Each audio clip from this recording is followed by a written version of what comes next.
Hey guys, it's Dick again from All Dicked Up, and today I'm going to be talking to you about my 2002 John Deere Gator 4x6, and it is the gas model, not the diesel. And what I'm going to be talking to you today about is what it took for me purchasing this thing to getting it up and running and driving around the neighborhood. So first thing we can get over is, can you go down there, smash that like button, throw me a comment down below after this video, any questions, comments. I do read all of them. Throw them down below, and don't forget to subscribe. That's a huge deal to me. I'm a small channel. It really means a lot to me. Thank you guys so much for watching. I hope you guys find this video of some kind of value and you don't just turn off as soon as I'm done with this little spiel. But anyways, I purchased this from my neighbor. I bought this pretty short for price because it was kind of risky. Not only didn't start, it looks like it's been sitting. I saw the oil filter was on there since 2012. It's 2021, that's 9 years. So the oil hasn't been changed in 9 years. The hood was off of it. It was in kind of pieces and parts. The wiring was all hanging out. The switch was hanging out of it. They had rust all through the wiring. The wiring was a mess. When I went to go try to look at this thing, I put the battery jumpers on there because the battery was dead, and the bed got stuck up and it wouldn't come down. So there was a lot of wiring issues I had to sort. So I ended up sorting the wiring front to back in this thing. I ended up putting a switch and then a start button just to eliminate any future issues. With that, I made sure I redid the carburetor. It's got a brand new carburetor on there, changed the oil, went through this thing really well, and then put a brand new starter in and a new battery. So after the wiring was done, the new battery, a starter, the carbonator, as I like to call it, was all sorted. Then I went through this thing, gave it a good pressure washer once over one more time, ran it around the neighborhood. I also drained the gas all the way out, and then I'm going to do a coolant service once I actually get it up and running a little bit more. Just to make sure the coolant got moving around. It didn't look too bad. It actually looked really good, but I'm still going to change it because it's probably over 10 years old. But this is the 6x6 model, and it does have the rear lockers, but I wanted to give you guys a once over on what it really costs to fix these things. You can buy Chinese starters online, go free. A lot of times you could strike out. They're 60 bucks for this, and even some of them are even cheaper, down to $45. After the second starter I tried on this, I just had to nut up and pay the good money for the Kawasaki starter because it's a Kawasaki motor, and that was like $280. I don't know if it's coronavirus still is affecting it. It was that much more. My local dealer had it for almost $400.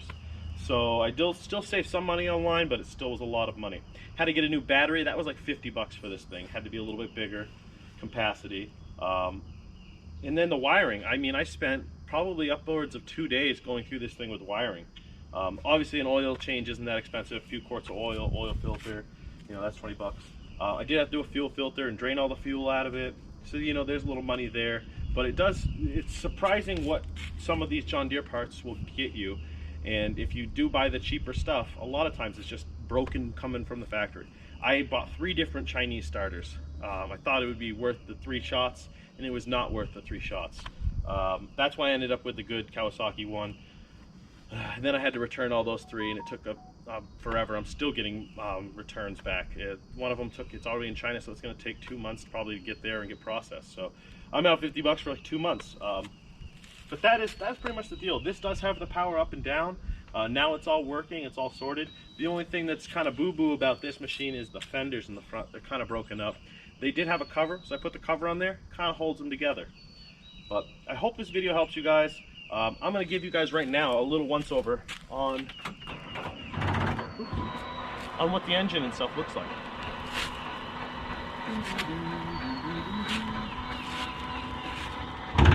All right, let's check it out, guys. So, as you guys can tell, it's sat in here, so I don't want to turn off that switch. There's actually a fuel pump on these as well. This one was clogged to death. I have not put in the fuel filter yet, but that was just because I was priming it. But as you guys can tell, I put a new carbonator on there. I did not do a new filter on the air intake, but it was really clean. I'm probably going to change it before I get rid of it. But as you can tell, brand new oil filter. I checked the belt. This machine actually had super low miles on it in hours.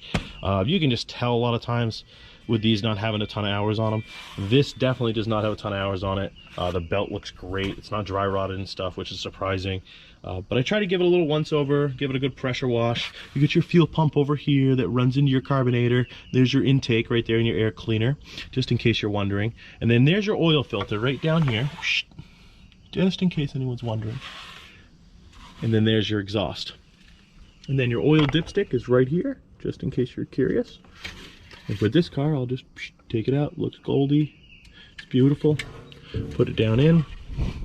And then as you can tell, there is your battery. Here's your transmission, CVT belt.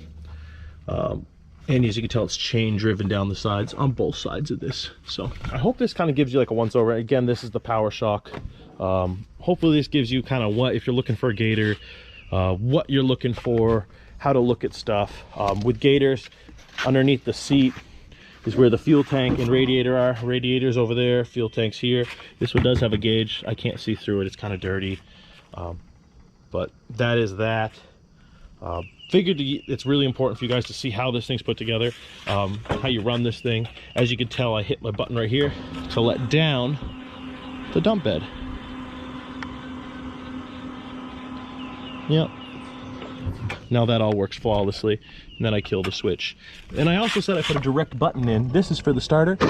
Of course, this will make it so if you took out your key, it would just crank, crank, crank, but it wouldn't be able to get it started. I wanted to give some kind of security to it. But I'm assuming no, it's not really out of the way. This is your choke control, just in case anyone's wondering. And then this is obviously where you put your fuel. So, pretty straightforward, real easy to run machine.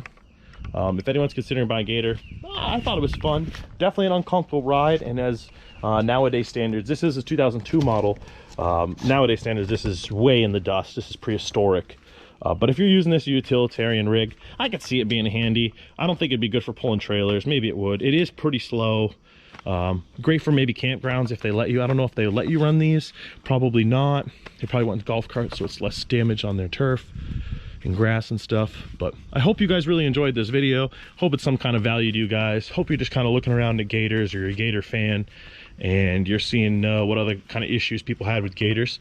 But for sitting for 10 years, essentially, this thing runs great. I should start it right up for you guys, let you guys hear how it runs. I was just thinking about that. Another thing I kind of liked about his character is it had one new headlight and one old one. So I thought that was kind of funny. So it's winking at you. But let's give her the old crank. So yeah, she runs really good.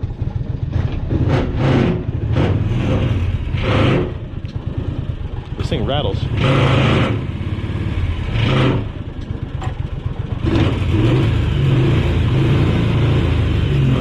then, oh yeah, by the way, your forward and back is here. So you need to go forward, down, you need to go backwards, up. You got your e-brake here. Get your e-brake down, then your diff lock is here. You got a horn, headlights. So yeah, it all works pretty good. It's a pretty cool Gator. But that's pretty much the once over. That carburetor has less than 20 minutes on it, so I think it's running pretty good. Just need a little adjustment, as you guys can tell. The bed is kind of rattly. I don't know if that's normal for these, but heck, it's pretty fun to ride. So thank you guys for watching. Don't forget to like and subscribe.